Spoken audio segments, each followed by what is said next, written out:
Hey, happy podcast day. Ben loves when I say that. It's It's Friday. podcast It's podcast day. It's our favorite day. We want to welcome you to the Citizens Advisory podcast presented by the Citizens Advisory of Pennsylvania. I am Jess Stahlnecker, Executive Director, and I'm joined with my co-host, Ben Herring, Vice President. And we have a really special guest today named Jason Griffith, who is joining us at an opportune time, not only with recent support or Supreme Court decisions that came down, but also just this is the week of, that we celebrate the birth of our country. And I think you're going to really love the conversation that we have today. And I want to leave it to Ben to kind of give Jason his proper intro. This is someone that Ben has been friends with for a long time. So you want to take that away, Ben? Yes, thank you. And I'll do my best to give proper justice to Mr. Griffith here. So I respect Jason a lot. Jason is a father and a husband. He was born in Jamaica Queens, New York, and we're certainly going to talk about that today. If you're listening, you would clearly understand that's not an easy place to grow up. And I think Jason's going to allude to some of that. Jason is a success story, though. He has a bachelor's degree in economics, and he formerly worked for the IRS. He's no longer with the IRS. And prior to entering his new position, which we're going to leave undisclosed because we don't do that to people on this show. Okay, we know there's some crazy people out there. They don't need to know what we do, where we live, all that good stuff. Jason, like many of us, has become activated by the country's polarization over the last 3 years, which is kind of the reason that why we at the Citizens Advisory of Pennsylvania were born, for many of those reasons. And since he's became a dad, I don't want to speak for you, Jason, but I'd say you kind of became awakened to this push to alienate parents from their children's decision making, i.e., parental choice is kind of being attacked right now. And I think you've seen that firsthand. And before we get into the questions for you today, is there anything else you want to add in about yourself or? No, let's get right into it, Ben. All right, good deal. Excellent. All right, so we're going to interview Jason because I think Jason's, life so far and he's got a really unique experience in my estimation. So I think it's really good, and I think hearing from him on some of these issues and hearing about the way he was raised and all that good stuff is extremely important to bring in really viewpoints from all over the area to talk about. So first off, Jason, tell us, I mean, you were born in I think, would you say Southside Jamaica Queens, New York City? Absolutely. Yep. Yes. My house is actually 2 blocks away from Nicki Minaj. So just a fun fact about me. Wow. So Yeah, go ahead. my family was extremely poor, and I didn't know it at the time. I was very naive. There was days where I didn't eat, and I thought a lot of kids just didn't eat those days. So it was definitely challenging growing up in New York, especially when my particular family, I didn't have my dad died. My dad served in the National Guard, and he had meningitis, so he died. And my grandma was raising me by herself and my kid, not my kids, and my sisters. And it was just hard because she didn't make a lot of money, and to feed us and my sisters, and she had her own kids on top of that, it was really hard. New York, though, was also a good place for me to grow up because it taught me a lot. Um, I was able to go from after school, I'd hop on the bus, able to go to Manhattan. I had such a diverse friend group as well.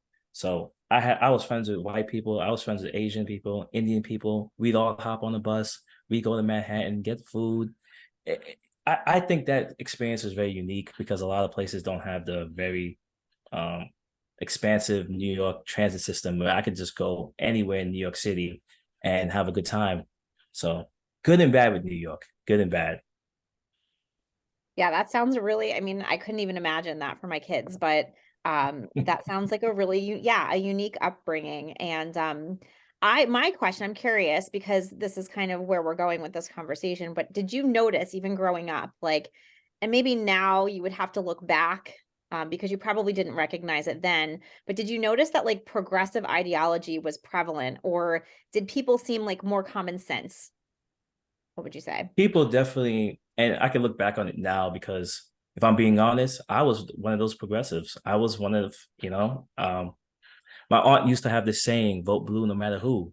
So it was democratic, oh, sorry, not democratic policies. It was progressive policies all the time.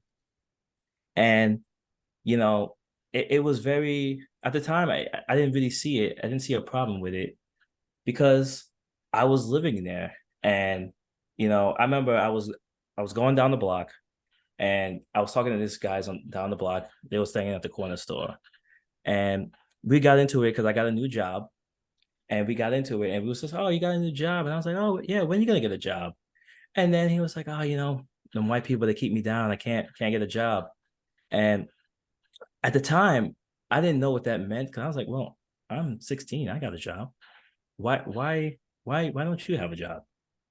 But a lot of times I would hear about, white people are, this and that, and they do this and that, and you got to stay away from that type of lifestyle. And then they don't have your best interest in mind. So I was very cautious when I was around white people. I was very cautious. I didn't trust them, and I feel like a lot of black people, especially where I'm from, feel the same way. Like, I don't really trust white people. I don't think white people have my best interest in mind. And I feel like that is preached, especially to me. I mean, that's all I knew. I thought, you know, Yeah. I could tell one story real quick. I had a college teacher that was very progressive, and he came in the room and he introduced himself and he said, "Hey, I'm very progressive. This is how I feel." And around college, when I started, questioning life, like any college student does, and I started questioning, "Hey, I don't know." He had this thing where he believed that we should illegal immigrants is fine, and we should just illegal immigrants should vote and everything like that. My grandma came here as a legal immigrant. So I directly challenged that in the paper. And I was like, my grandma came here the right way. And I don't think we should just open borders for everybody to come here. And economically, that doesn't make sense. I failed that class. I failed that class. I got an F on that paper. And that's when I knew that, hey, even if I feel like this, I cannot say these things while I'm in school. I have to just blend in, and that's how I did for the rest of my college career. Wow. So Jason, I'm very curious on this one. What do you think perpetuates that kind of mindset in a city like New York City? I mean, is it the fact, and we're really going to go down the road too, I think resource wise, I'm actually going to perhaps agree with some administrative decisions that have happened over the last 16 years. Do you think that folks in the cities don't have the resources, such as, getting on a cell phone to check the internet, or going to a website or a newspaper, something like that? Like, how do they get truly educated on what America is, and not, just being fed this line of BS that there's just perpetual racism everywhere? That's a good point you bring up. I think New York has tons of resources like that. Now, I was in New York. So when I'm in New York, I didn't think of it anyway until I left. A lot of people, because of the transit system, they don't leave New York. I've met a lot of people that have only been in New York. That's all they know. Progressive ideology is all they know. And that's all I knew until I left. So really, I think it comes down to expanding your experiences. Get out of New York, vacationing out of New York, see how other people live. See, like, hey, well, this neighborhood is not bad, and this neighborhood is okay. Why is my neighborhood like this? Why are people, hey, why are people saying that this group of people is bad? And I've had good experiences them when I left. So again, I do think the resources are there, but when you're in it, it's like you're brainwashed. I don't think that you're in this environment that is potentially not safe. Right. Yeah, Oh, did we lose you, Ben? it almost sounds just like a social contagion slash echo chamber, on steroids. Yes. Sorry, it almost seems like a social contagion slash, echo chamber on steroids, right? Crazy. Absolutely. So Jason, what made you leave the city? What made you go? So one day I'm coming home from school and this contractor's in my house and they are fixing up everything. And I'm like, oh, I'm getting a new room and this, that, and next. And around this time, I knew we wasn't rich. So I'm like, how's the whole house being upgraded? So my grandma at that point had dementia, and people came to her door. They would knock on the door and say, "Hey, we could fix up this whole house, no down payment. You don't got to pay anything." And she was, "Oh, that's great." So that's what she did. And what did that lead to? A year later, my grandma ended up, unfortunately, she passed away. I was still in school. I couldn't pay the house. Nobody in my family could pay for that refinancing. But that's what it turned out to be. And unfortunately, we ended up losing our childhood home, which that really hurt. My grandma left that house to us in the deed to me and my two sisters, and it's gone. And sometimes I go past it and I can't even go down that block anymore. That's my childhood home, and it's devastating. That's what made me leave in the first place. So it's the house. Unfortunately, I couldn't pay for that house to get it back. But Did you move out of the that's city why. at that point, or did you move to a different location around the city, or? So after that point, I went up and I had a girlfriend at the time who I'm still with. So I moved in with her and I moved to Middletown. And that's when I really started, Middletown, New York. And that's when I really started seeing that things are really different outside of the city. I noticed, wanted to notice, I was in the elevator with a white person, and I'm hesitant already. And they say, "Hey, how you doing?" And I said, "No, I'm good." And you know, and then he was like, "Oh, how do you like it here?" Because he knew I moved in, and I was like, and I'm still like, he's still talking to me. What's why is he still talking to me? And and then I tell him, it's nice here, it's nice. He's like, "Yeah, you should come around. We'd love to have you come in and welcome me into the community." And I'm like, "What is this? Why are you being so nice to me? I don't know nothing about this. White people being nice to me, I don't know what's going on here." And then as I started being in Middletown more, Middletown is more rural. I'm going out and I'm seeing that things are very different than what I was told as a kid. And people are not so angry and out to get me. And there's no agenda for me to fail. And I was like, oh my goodness, That's how so did I not see that in New York? It is so interesting, Jason, that you had the wherewithal, though, to actually realize that. Because I think that a lot of people might, leave the city and go into a different area, but still maintain or hold on to those beliefs or those core, like, this is how I was brought up, and maybe even still think, well, I still can't really trust anyone. But good for you for like really having the wherewithal to be able to say, like, no, like this is really not what I was taught. This is so much different than I had thought. So that's really, really interesting. Um, Absolutely. so like let's kind of fast forward um to where we are now and like the last 3 years. I feel like I've never heard more about race and gender and all these things than I have in the last 3 years. Starting with the George Floyd, situation and all of those things. I think it just kind of like, snowballed into this new age where all we talk about is skin color and everything, the jobs that you get and your position in society is all based on whatever color skin you have. So what for you, like, do you feel really activated you, as we like to term it, as we like to say, what activated you to really start thinking or acting differently in terms of the last 3 years? So for me, especially the last year, the birth of my son really woke me up, and really I started paying attention to politics. But for the last 3 years, there was always stuff I didn't like George Floyd in particular. I didn't like how the media was just trying to push white people and black people at each other. I never liked that. And I never thought it was the right thing to do.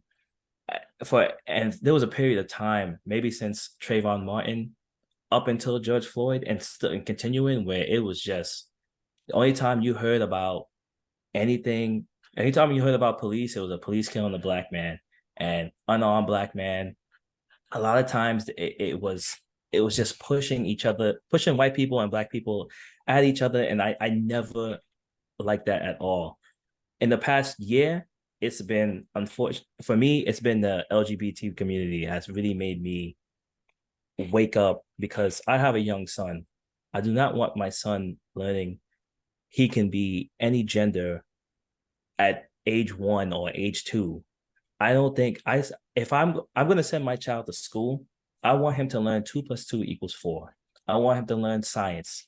I'm not sending my child there to learn anything you want to put on him at any I'm trying to find a good word, but the point is I'm not sending my child to school so he can learn about his gender.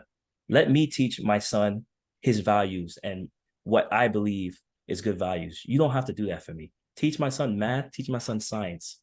That has really, in the recent time, it's really bothered me. It really gets me upset.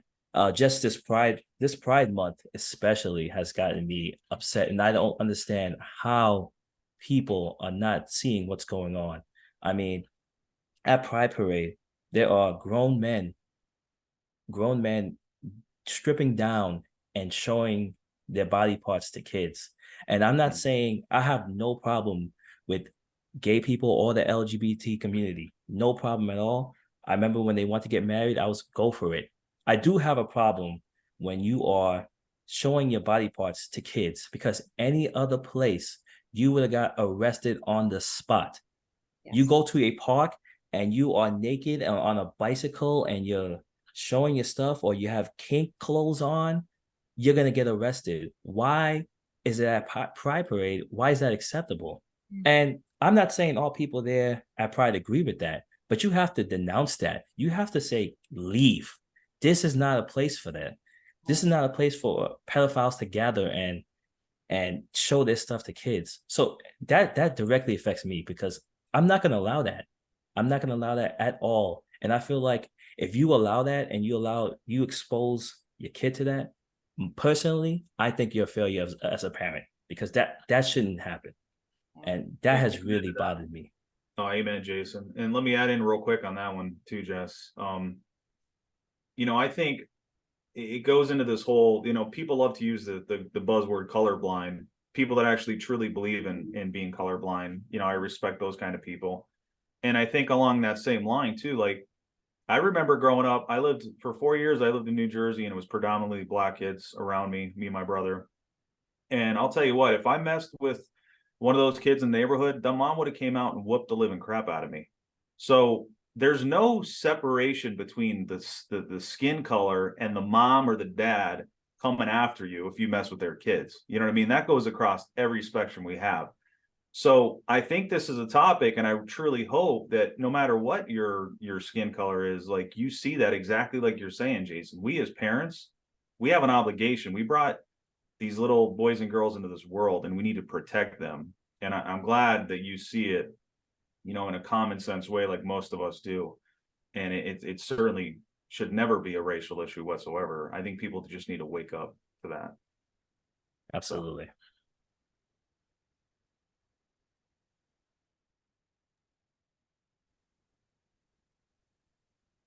Do you want to move into the kind of the curriculum and the ideology now that we're talking about parents, right, and students and young children? I think, as we start to send our kids to school, like you said, right, we want to kind of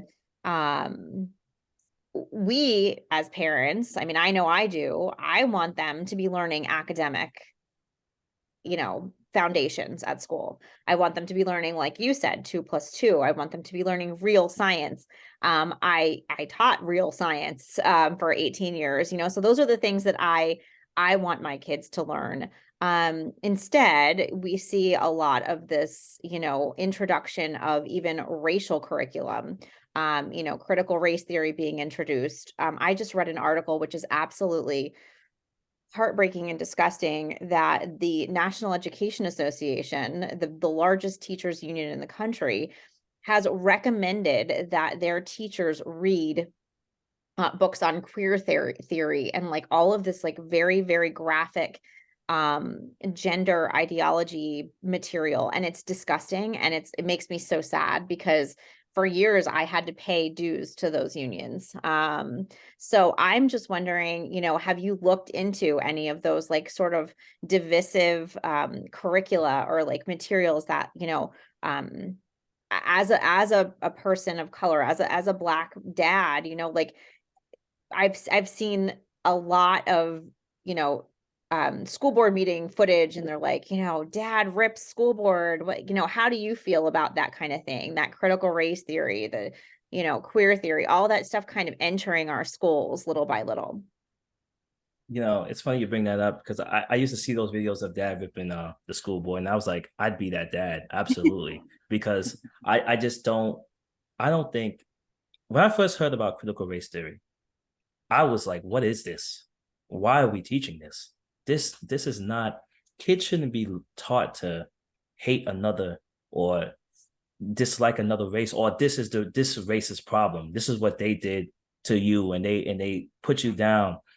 I want my son to have some innocence in school. I don't want him to go to school and be like, oh, white people or this thing or any type of bias against another. I don't think that critical race theory and stuff should be even taught in school. Queer theory, I don't understand queer theory at all. I don't know why that's taught in school at all. I was actually looking at a book where they was teaching in schools where they was talking about touching a little. Two boys were touching each other. I'm like, why does a kid need to learn this at all? And you're teaching this, and here's my real problem with this, because you're teaching this to elementary, middle school kids. This is not being taught in this is not, well, it is being taught, but this is not being introduced in high school or senior in high school and college. You're teaching this to elementary school kids. Why does an elementary school kid need to learn that? I used to go run around and play at the playground. That's what elementary school kids are doing. You don't need to learn critical race theory and all these queer theories. I personally let kids be kids, right? Let kids be kids. Let kids be kids. Yeah. I don't understand why we're doing this. It's just another way to divide and create a racial divide in America, and we need to just stop it. I think everybody needs to come together and be like, hey, this is wrong. We shouldn't be teaching kids this. And I personally, I hate that stuff because I don't believe kids should learn that. Yeah. Absolutely. So Jason, and this is going to kind of go into the heart of where my confusion lies, to be honest with you, and I'm hoping you could help me understand better. But 70% of Black registered voters said they would vote for, or were leaning to vote for, Democratic U.S. House candidates. This was back in 2020. Another 24% were either unsure or said they would back a different candidate. And just 6% of Black registered voters said they would back the Republican candidate in a race for any of the House, the U.S. House seats. I bring this up because this Congress just passed the Parental Rights Act. And in that act, it talked about everything we're talking about tonight, which is, if curriculums come to the school, the parent should have the right to review the curriculum. If there's some insane policy where they're trying to hide the perceived gender of some student from the parent, that would be thrown away. You know what I mean? It's a true parental rights bill that protects the rights of the parent of the child. And it passed the House of Representatives, but it did so on strict party lines. And this is what literally confuses me. 213 Republicans voted yes. All 208 Democrats in the House of Representatives voted no. And as I just said in that Pew Research survey, 70% of Black registered voters said they would vote for a Democrat. So how is there such a divide between parental rights and what seems to be, and I don't listen to polling like it's, it is what it is, but just reading that statistic alone, it seems like Blacks are more favored towards Democrats, which we all know, but they're not for parental rights. So how do you square those two together? Well, I think it goes back to my old aunts telling me vote blue no matter who. So, I think Black people, again, I'm not going to speak for all Black people. My personal experience and the experiences of Black people around me, no matter what, you have to vote for the Democratic Party. So if this is what the Democratic Party is going to stand for, then I stand for it as well. I don't think that's a good thing. I don't think it's what needs to be how you should vote, but that's what's going on. I think also, let's be honest here. Black Americans make the least amount of money out of all the ethnicity groups, right? And Democratic parties always offer some type of money or type of assistance or some type of welfare program that, maybe the other side is not going to offer, and say, we're not going to give you free money just to do nothing.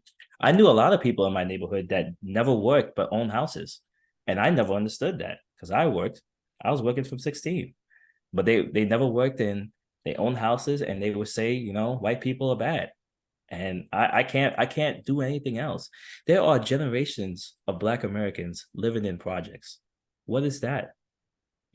But again, we're stuck in this loop where it's just, if I want to stay here in this project, okay, I could stay here if I vote a certain way. If I don't vote this way, I might lose where I live. And how am I going to take care of my family? So I think a lot of it comes down to welfare. We're on the bottom. We don't make a lot. And I'm not even going to care about parental rights and stuff like that, because I need to just take care of myself, and I need to make sure I'm okay. And what do I believe makes me okay is voting blue no matter who. And that's the only thing that I care about. I don't care about what is, and I don't even think we are actually researching the topics, because I think if you really talk about this with people, I think a lot of people would just agree like this is nonsense. But again, like how I was brainwashed, and like, Yeah. Republican people are bad. I don't think that. I don't think nobody's bad or what side makes you bad. But I think that's why a lot of Black Americans vote Democratic. And one more quick thing. I think, I don't know if you guys remember the election where Hillary Clinton was nay-naying and whipping on stage, stuff like that. I think it's just horrible. I saw that and I was embarrassed. I turned the TV off. But that's my experience. Maybe a lot of other Black Americans saw that and like, oh wow, that's cool. She's doing Black dances, you Right. know. It's disrespectful. Regardless of, Yeah. I was embarrassed. Regardless though of her policies or anything that she believed in, she can nay and she can whip, right? So Right. I think that comes into a part of it too. What it's like hijacking Black culture just for your gain, Yes. and I think that happens a lot, and that's why I think a lot of Black people vote Democratic. Yeah, I And mean, you I you think, could be blatantly racist like Joe Biden. I mean, look what he did with the crime bill of 1994 that put more Black Americans in jail than ever before. I think you can literally be like, institutionally racist and still get away with it. Like you're saying, Jason, you bring up a lot of good points today. You just have to have a D next to your name, and it makes it all okay, because It makes it all okay. okay. Sorry, wow. Jessica. No, I was just going to say that I think that, it's sort of part of the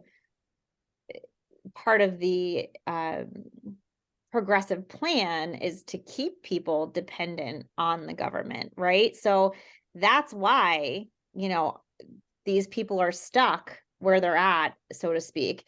Now, someone like you who has moved out of the city, who has become successful, you've become a father, you kind of are breaking the generational streak of being in a city and living in a tough neighborhood. Like, to me, that is the American dream, right? That no matter where you start, you could work your way out and you could work your way up and you can have a good life, right? That is the American dream. And yet so many people are so dependent, and they feel so dependent on the government, that they are afraid to vote any other way. And I think that that's really sad. And I just kind of want to, I know this isn't, we kind of have an outline here, and I know this isn't part of the outline, but we had a little side discussion before we started recording, and I thought it was super powerful because, this is the week that we celebrate Independence Day and we celebrate the 4th of July. And I don't think I've ever seen more media that questions our celebration of our love for our country as I have this year. And it makes me so sad. And so I would love, Jason, if you would just share your experience this week that you had, because it just seemed like almost meant to be that we talk about this. I think it's timely, and I think that it's important because I know that we're teaching our kids to be really proud of where they come from and this country that they get to grow up in, where a lot of countries don't have the freedom that we have. Absolutely. So this weekend, I went down to Lowe's and I was looking at American flags for July 4th. I wanted to get an American flag. My house has a stand for the flagpole. So I wanted to get an American flag. I love this country, so I have no problem putting up an American flag. And a man approached me. He was a black man, and he was like, "Oh, you're looking at those things." And I said, "Yeah, I want to get a flag.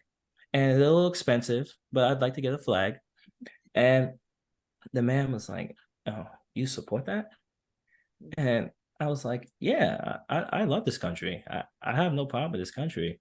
And he looked very disgusted at me that I would even say something like that. That I'm a black man and I support America. And I think the media has a lot to do with that. I think Colin Kaepernick had a lot to do with that. I, like you said, if I was born somewhere else in the world, could I even be doing a podcast? Could I even have anything? America has made me, like you said, I came from a poor neighborhood, a poor family, and I am successful now. I have a family, I have a house. I'm very happy to be American. I think though a lot of Black Americans and the narrative that the media pushes, being American is not welcome. Being American is looked down upon. And I've always questioned that. Even as a kid, I'd be like, you go to other countries, you go to Brazil, you go to Colombia, they're gonna wave the Brazilian flag. They're gonna wave the Colombian flag. If someone has an American flag on their house, they're racist. And I never got that. If someone has an American flag on a pickup truck, they're racist. Stay away from them. Never understood that. I don't agree with any of those policies. I should be able to put my American flag up and not be judged for it because I'm in America and I love the country. And honestly, if you don't love the country, then I can really ask why you're here. Because I wouldn't stay in any place that I don't feel safe or welcomed in. So personally, I'm gonna, I don't understand that type of behavior. I 100% got my flag and it's on my house. We live in such a horrible country that the people that hate it so much still won't leave. Yes. That's why how bad it is. Right. And I'll say this just to kind of, recap what you're saying as well. I served in the Marine Corps from 2003 to 2007, and I served along some of the greatest men, only because it was an infantry battalion, and at that time it was strictly men, that I've ever met in my entire life. And those men were white, black, Asian, Latino. I mean, you name it, it was everybody. And we did not care one bit. Some of my best friends were black. Some of my best friends in high school were black. My whole life, I've never ever cared about the color of somebody's skin. That doesn't make you different whatsoever. God created all of us equal, and that just makes you just have a different pigmentation of your skin. It has nothing to do with your character, what you can do, how you can serve your country in the Marine Corps in uniform. I mean, and that's something I truly, truly wish with young children, that we all have, that we can get back to, and people can actually open their eyes and say, like, we need to just treat each other with respect, just based upon, again, Martin Luther King. Not trying to be cheesy with going with one of the most known quotes of all time, but judge somebody by the content of their character, period, end of story. Nothing else should matter. And I truly hope we can get back to that, hopefully at some point. But unfortunately, if we continue to elect people into these positions, they're going to continue to perpetuate that work with the media, and that's what we're kind of hoping doesn't happen in the near future. And it's kind of why we're here, right? Absolutely. It's kind of why we're recording a podcast like this, because I think it's really important to get that message out there. Oh gosh, my alarm's going off. Jason, I love talking to you today. I think that this was such a good conversation. I don't know if you have anything you want to add before we close. But I just want to say again, thank you so much for being here. Thank you. I had a great conversation as well. I do have one thing I want to add. Yeah. I know we did a lot of race talking today, but I do want to talk about that. I don't hate anybody, and unfortunately, I feel like in my life I had to realize, unlike Ben, I grew up a lot in a diverse community, but again, I still was hesitant towards white people. And unfortunately, I had to learn that, again, you judge people by their character and not by the color of their skin. And a little bit, a part of me feels bad about how I judged people in the past because I realized that was just completely wrong. And I'm glad I got to this point where I could see, differently that, hey, don't don't judge anybody by their color. Don't judge anybody by that, even though that's how I was taught, especially in my family. Judge people by their character, and that's all you need to judge people by. You shouldn't judge people by their skin color. And I don't want to be judged by my skin color either. That's all I want to say. I appreciate you, brother. Love you, man. Glad you were on Thank today. you, Ben. So good, Jason. So just to conclude, you can check us out on our website at citizensadvisorypa.com, on Facebook and on Twitter, Citizens Advisory of PA. And if you loved today's episode as much as we did, this was such a good conversation. Don't forget to like, subscribe, and share. And once again, thank you so much for joining us. Have a great weekend. Thank you for having me.